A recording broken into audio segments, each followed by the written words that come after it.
வணக்கம் அன்பு நேர்களே! மீண்டும் கிருஷ்ணா எஃப்எம் சேனல் வழியாக உங்கள் அனைவரையும் சந்திப்பதில் எனக்கு பெருமகிழ்வும், ஆனந்தமும். தற்பொழுது ஒரு குட்டி கதை தான் உங்ககிட்ட சொல்லப் போறேன். அது வாழ்வியல் தத்துவத்தை உணர்த்தும் ஒரு கதை அப்படின்னு சொல்லலாம். ஆம். ஒரு ஊர்ல ஒரு ஞானி இருந்தார். அவரை எத்தனை பேர் எப்படி கேலி செஞ்சாலும், அசிங்கப்படுத்தினாலும் அவருக்கு கொஞ்சம் கூட கோபமே வராதுன்னு வச்சுக்கோங்களேன். இது எப்படி? அப்படின்னு தெரிஞ்சுக்க ஒரு சீடருக்கு ரொம்ப பெரிய ஆர்வம் நம்மள போலவே ஏற்பட்டது. அவர் ஞானியிடம் பணிவோட கேட்டாரு. "குருவே, உங்கள நிந்திக்கும் போதும் நீங்கள் மட்டும் எப்படி அமைதியாக இருக்கிறீங்க? அந்த ரகசியம் தான் என்ன?" அப்படின்னு அந்த சீடன் கேட்டாரு. ஞானி அப்படியே புன்னகையோட விளக்க ஆரம்பிச்சாரு. "அப்படியாப்பா! இதோ சொல்றேன். எப்படி வந்துட்டு நான் கோவப்படாம இருக்கிறேன்னு" அப்படின்னு சொல்ல ஆரம்பிக்கிறாரு. என் வழக்கம் என்ன அப்படின்னா, ஒரு பெரிய ஏரியில காலியான படகு ஒன்றில அமர்ந்து அப்படியே தியானம் செஞ்சுட்டு இருக்கிறது தான். ஒரு நாள் நான் ஆழ்ந்த தியானத்துல இருந்தபோது, திடீரென்று ஒரு படகு வந்து என் படக ரொம்ப பலமா முட்டுனுச்சு. என் தியானம் கலைஞ்சது.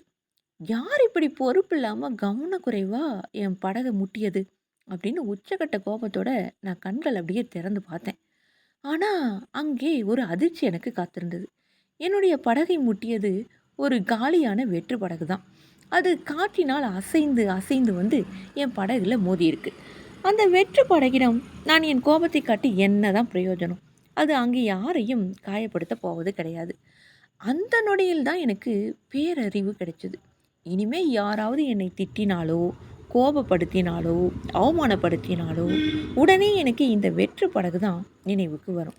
நான் என் மனதிற்குள் சொல்வேன், இவர்கள் என்னை கோபப்படுத்துவது இவர்களின் உள் வெறுமை அல்லது ஏதோ ஒரு உணர்ச்சியின் வெளிப்பாடு தான். இதுவும் ஒரு வெற்று படகு தான் அப்படின்னு நான் நினச்சிக்குவேன். இப்படி நினைக்கும்போது என் கோபம் உடனே அடங்கி அமைதியாகி விடுகிறது அப்படின்னு சொன்னாரு அந்த ஞானி சீடர்கிட்ட. ஆமாம். ஞானம் எப்போது வேண்டுமானாலும், எங்கே வேண்டுமானாலும் நமக்கு கிடைக்கலாம் இல்லையா?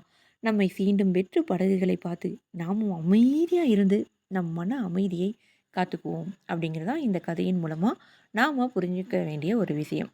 என்ன நேர்களே, இந்த கதையை கேட்டிங்களா? உங்களுக்கு பிடிச்சிருந்ததா?